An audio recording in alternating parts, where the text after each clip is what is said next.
Okay, this is the June 8th, 2021 Parking Committee meeting. I, Lisa Dorsey, am the chair.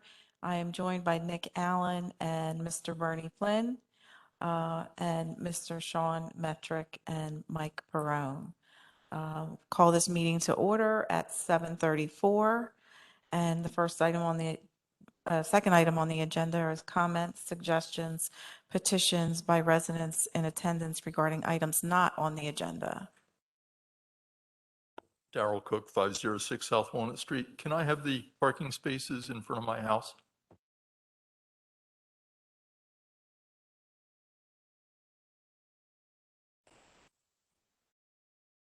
Darrell, I understood that request. Okay, any other comments? All right, first discussion item is the amendment to the guest pass regulation. And Mr. Metrick, I'm going to turn that over to you.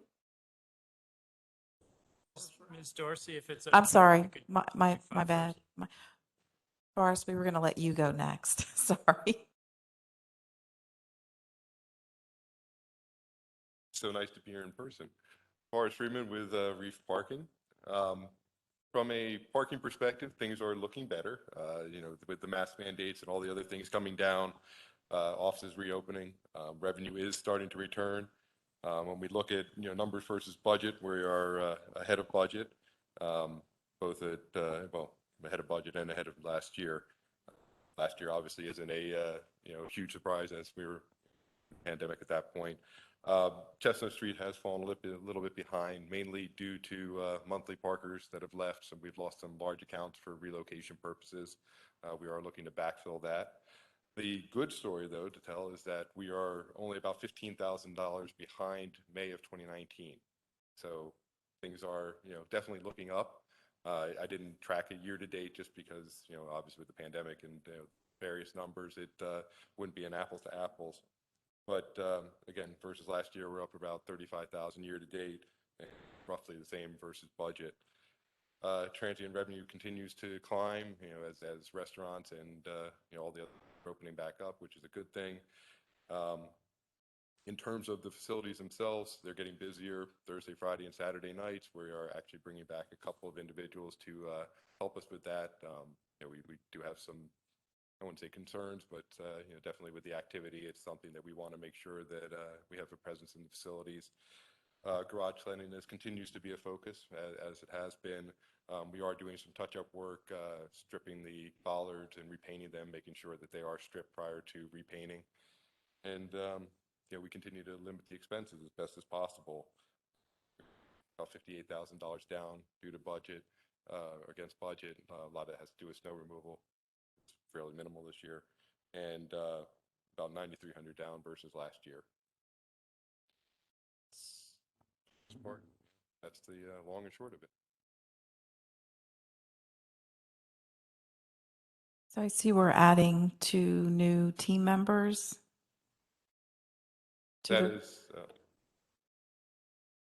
is correct. We're in order to be back at full staff, as pre-pandemic, we'd be adding 4, so we're only adding back 50%.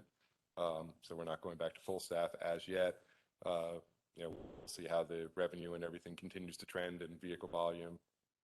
Another recommendation, we hope in the near future as revenue. And I see the elevator repairs. Is this the same repair that we've been tracking for months? And that was my mistake from taking that out. The elevators are functioning just fine. Thank you. So I apologize for that, and I actually have it crossed off, and I was going to mention. So now they're working just fine now. Okay, thanks. I was surprised to see that. No other questions. Mr. Allen? Any questions from the audience? Thank you. Safe travel. Okay, now we'll move on to Mr. Metrick and the guest pass. Thank you. Good evening. I'm bringing this issue to the committee tonight because it involves an issue of policy, but I want to tell you why we're talking about it tonight. There are business processes that happen on an annual cycle, and your residential permits and guest permits are renewed annually at the end of August. And in preparation for that, we have to buy new passes and permits. We look, and I've been trying to look carefully at making good decisions about managing, making good parking management decisions. And we have the report that was published in 2018, the Desmond report that's available on our website, and that's been my guidebook to look at these issues. And when the guest pass issue came up to renew the guest passes, and I got the purchase order on my desk to buy the new guest passes, I dug a little deeper into the numbers. And what I discovered was that in 2018,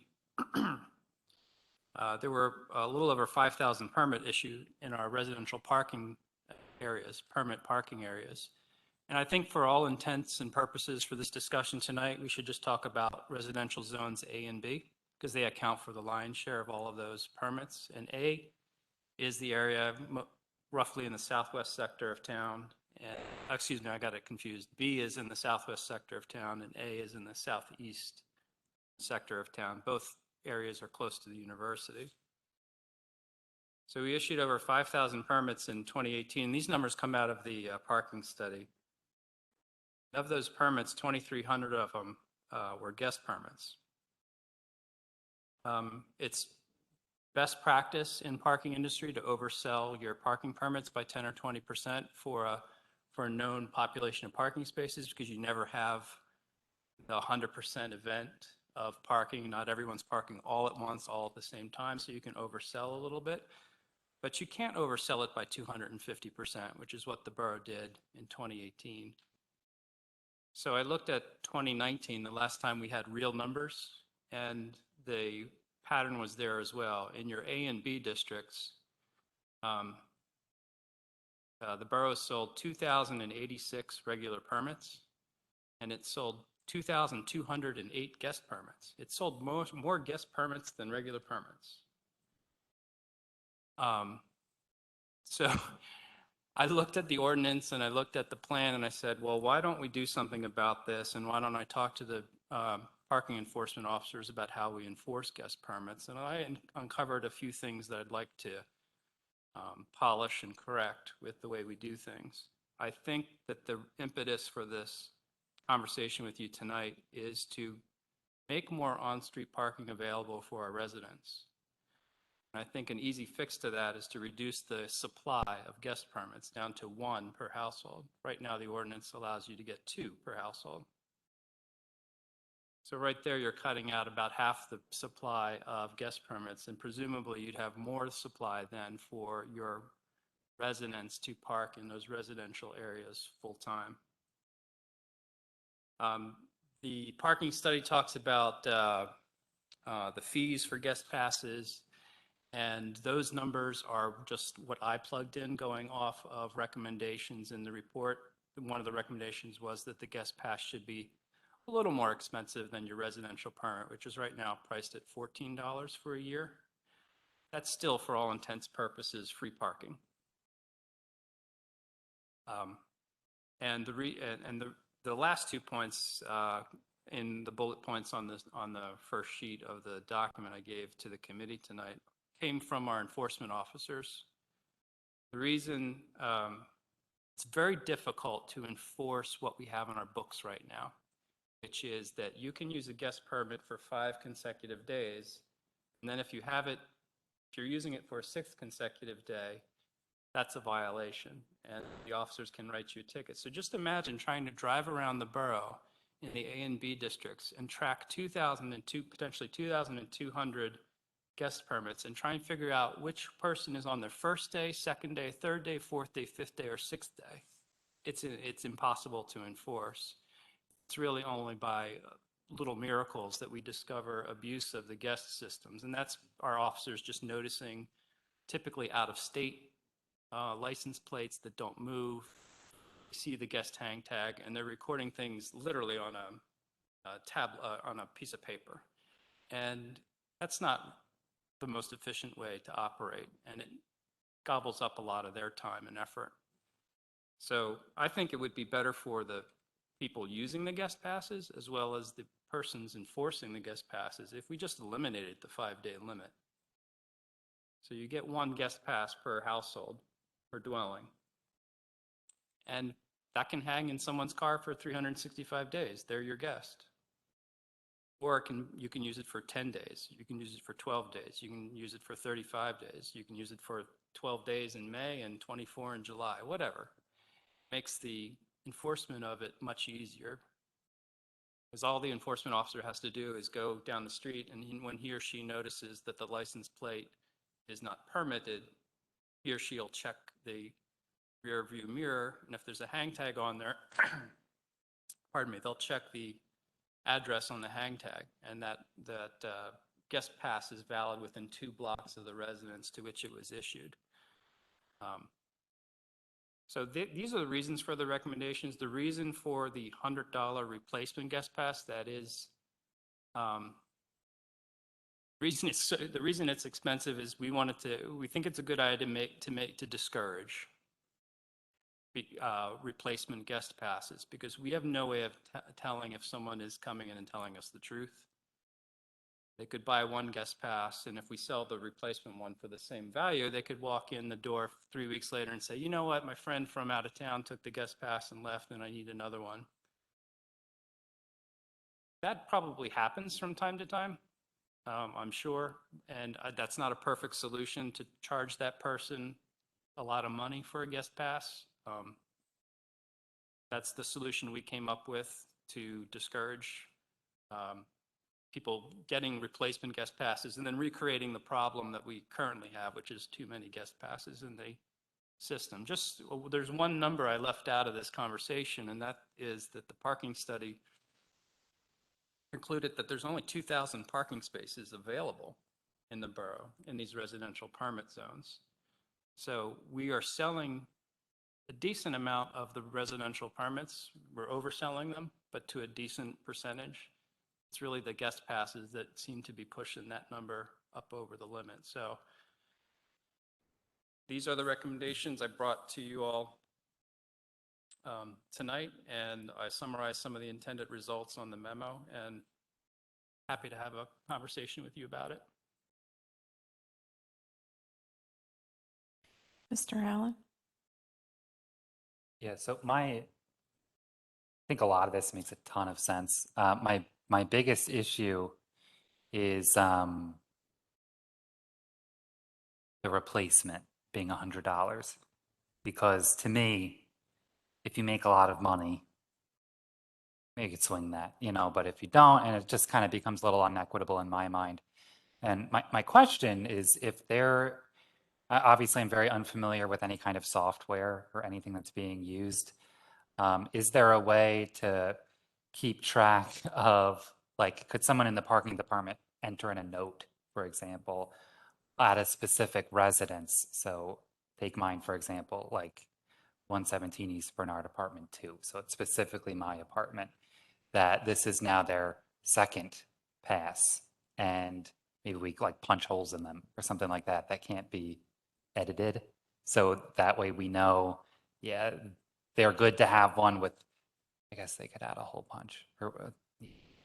But anyway, is there some sort of verification process we can do to get around that? Yeah, I went through the permit issuance process with Tina, who's been with the department a really long time.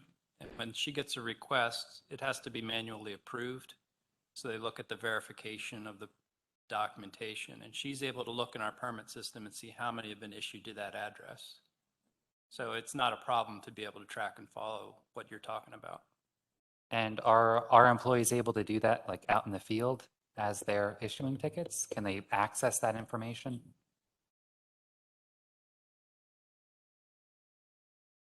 Guest permits are not, they are in the system, but I don't think they are pushed to the handheld enforcement devices. And remember, the enforcement officer is just out doing one task, and that is this a violation or not a violation?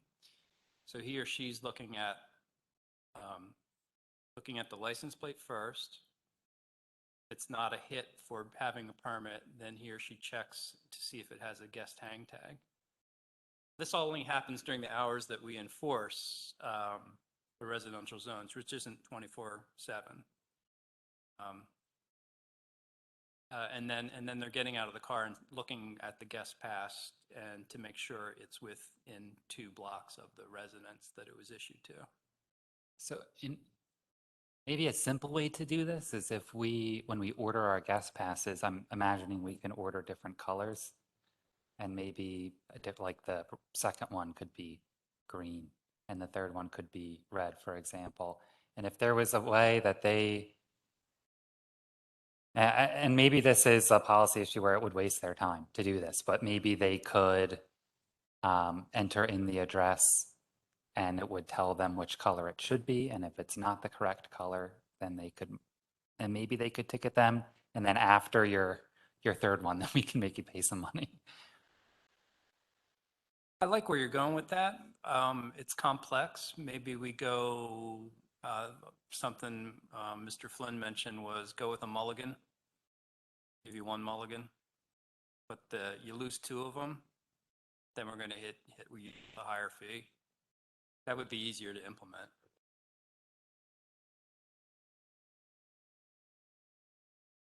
The,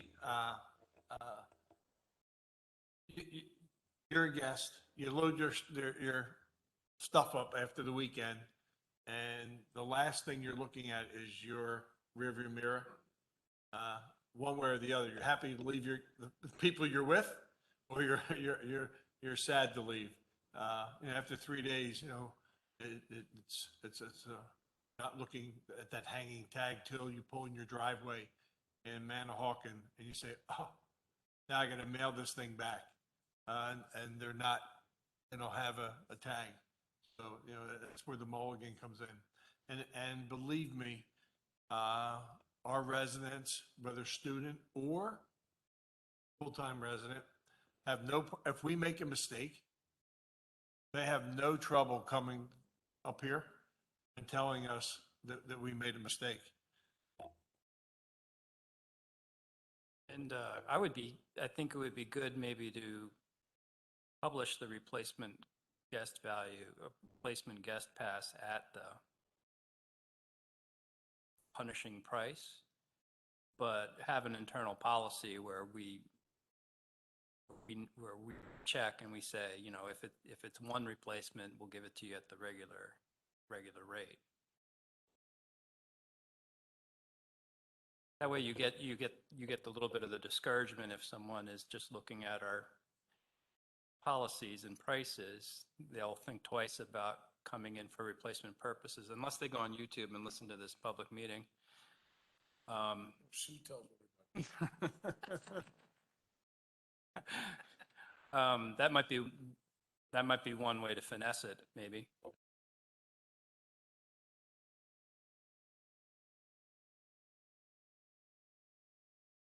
Darrell Cook, South Walnut Street. I'd been thinking about monthly expiration of guest passes, and I recognize that would be a good deal of work. So maybe quarterly or semi-annual.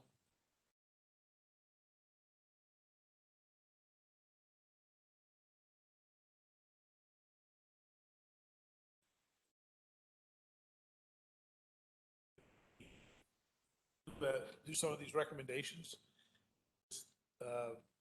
Actually we did get an email today. Reducing the residents from 2 to 1. I think a way to handle that is that somehow you publish, let's say, we're having a party at Mr. Allen's house tonight. Call the parking department. We know there's a party going on. You don't need to get a whole, bunch of extra guest passes. Just tell the codes or the parking enforcement, this is what's going on. So lack enforcement in that street that night. That pretty simply, just with, some communication.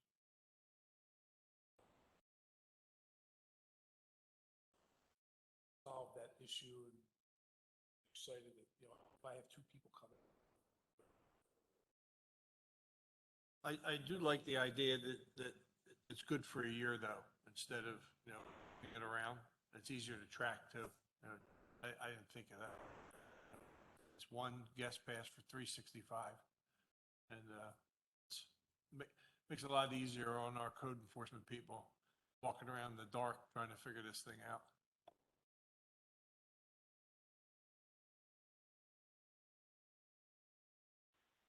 Any other comments?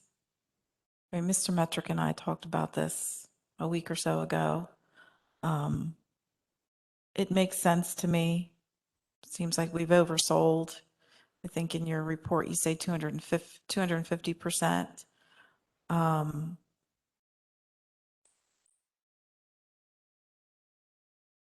I did get an email today as well around the one guest pass for residents. So maybe that's something we want to revisit. I don't know how many people are going to call the borough and say, hey, can you give me a pass on parking violations tonight because I'm having a party? I'm pretty sure college students are not going to do that. And a lot of your zones too aren't enforced after 8 PM as well. And it's such a kaleidoscope of enforcement times too. It's hard to even talk about it rationally.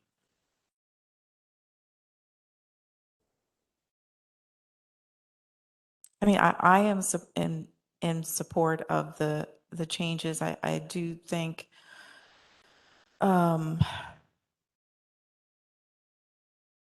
we may get some pushback on the one guest pass per resident. Any other comments from council? I'm probably the only street in the borough that doesn't have parking. We have free parking on 300 West Minor.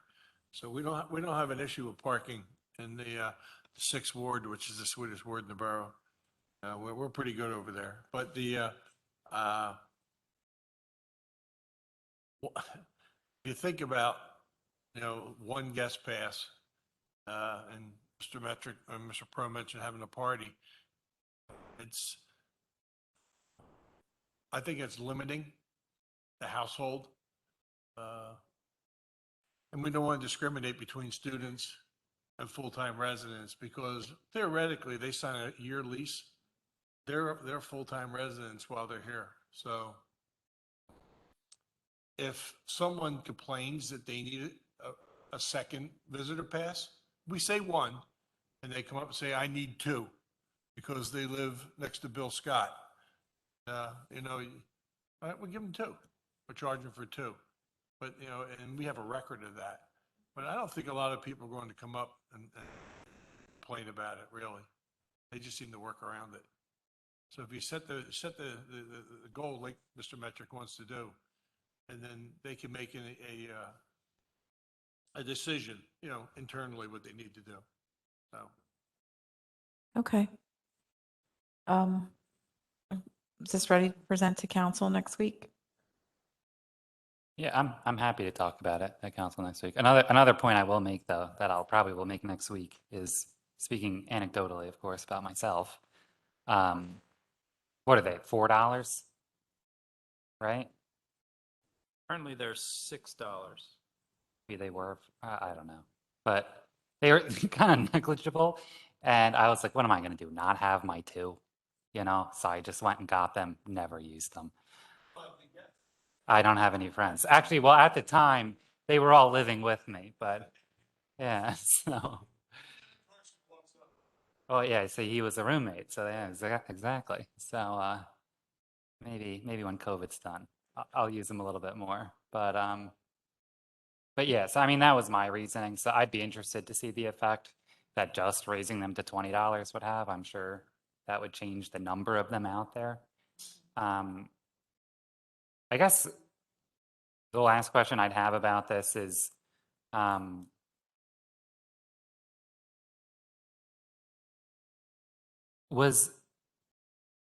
is this more of, I just want to make sure this isn't like on paper, things look bad, but in the field, it's like kind of okay. We're really seeing a lot of these guest passes out there all the time, and it's clogging things up for us. Thinking, yeah. Okay. All right. Just wanted to make sure. Okay. Um, Moving on to item number 4, Director's Report. Thank you. I'll be really quick. I'm just going to talk a little bit about how revenue's been trending in the borough. And I'm going to go through my presentation on my laptop here, Bill, if you want to just mimic where I'm at.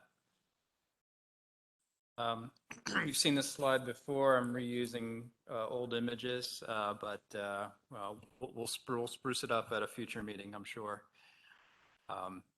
Actually, garage occupancy was trending a little bit down in May, but you see these peaks here.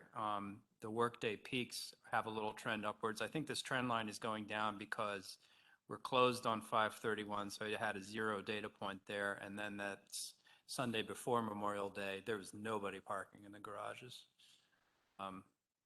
So that puts a little dip in the scoop there. And the same thing happened here in Chestnut Street. What we're not seeing in Chestnut Street, as compared to earlier months, is that pattern of Monday through Friday usage. And Forrest was talking a little bit about usage picking up Thursday, Friday, Saturday, Sunday. We are seeing that pick up in Chestnut Street garage. It's not reflected really well in this chart or these metrics, but it is reflected in transaction volume and revenue. So you've seen these before. We're still kind of, the blue bars are only about 2-3% higher during the middle of the day than they were last month in Bicentennial, and they're about the same they are in Chestnut. We've got a lot of capacity in Chestnut Street Garage. We've had that going on all year long. Transient revenue is going up, week and nighttime activities up, and Forrest touched on that in the garages. Here's the slide of numbers. Bill, if you want to, the number that's highlighted in yellow at the bottom of the May column is really the story here. We're tracking 3 revenue counts that account for the lion's share of parking operating revenue. When you look at those and you look at the straight line budget through the year, we are, as of the end of May, $11,000 ahead of budget in our 3 main categories: violations, revenue from meters, revenue from our garages. We're above budget on violations and garages, below budget on parking meter revenue, because we're planning on having a boom here in the fall with the transient parking meter revenue. So that's going to be the story, I think, for the year. How are we going to do in September, October, November with meter revenue? That's going to really predict where we end up for the year. But I think we're laying a really good foundation for the year because we're beating budget expectations through 5/12 of the year. So that's the end of my director's report. Thank you.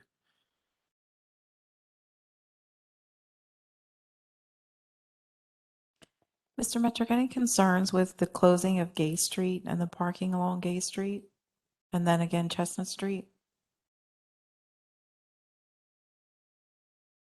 Because it's a reduction of parking supply downtown that typically generates revenue. Yeah, I have those same concerns, and we'll be looking at those revenue numbers joining areas at those other meters. We can look at data on a by meter basis. So the theory here is that if you can't park on Gay Street, you're going to be in one of our garages or some other meter downtown. So maybe what we can do is aggregate the central business district revenue and see how that compares to 2019. See how we're doing. I don't think we're going to do as well as 19 though, so. Okay, thank you. We did number 5 already, and number 6, approve request for handicap parking.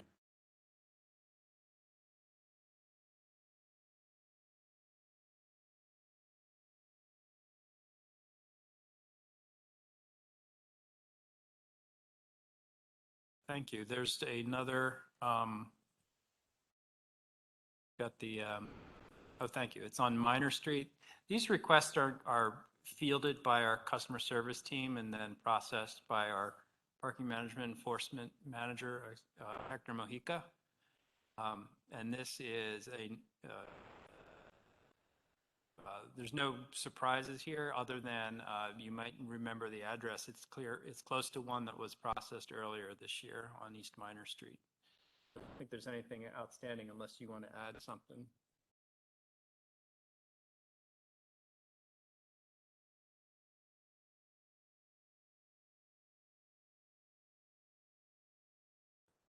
Hector Mojica from the Park Department Manager. We had a resident submit a request like 3 weeks ago, he emailed me. He submitted the placard ID and copy of the placard and the ID, and he's looking to get a handicap space at 333 East Minor Street. A couple of months ago, we erected a handicap space at 331 East Minor. So person that lives on 333 East Minor is requesting his handicap space due to the fact that they are both sick individuals and walking on their behalf is not that great. So, like I said, everything is submitted up to par and is state approved. Yep, I don't see why we wouldn't do this. Mr.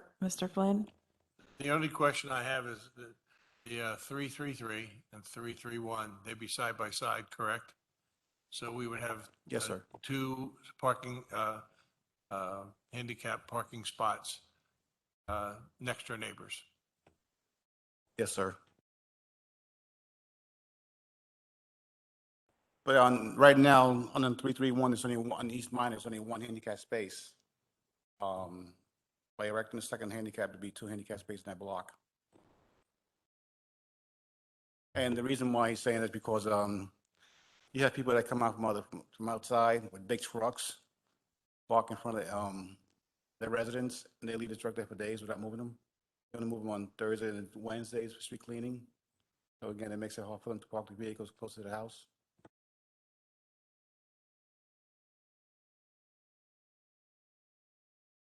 Okay. Just for edification, that's a word. Where do the handicap people that have the placards, where do they go on street cleaning day? Like, do they just in search of a spot, or do we have some place that they can go to? They have to search for a spot on handicap, on street cleaning day. By borough ordinance, street sweeping supersedes handicaps for those 3 hours. And it's listed on the application.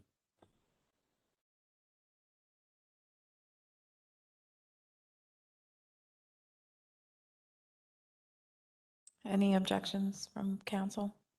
It looks like it's approved.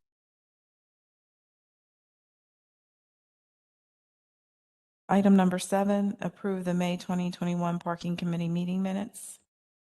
Any questions on the minutes? Okay, so passed. Any other business from anyone in attendance? Okay, meeting adjourned at 8:07. Thank you.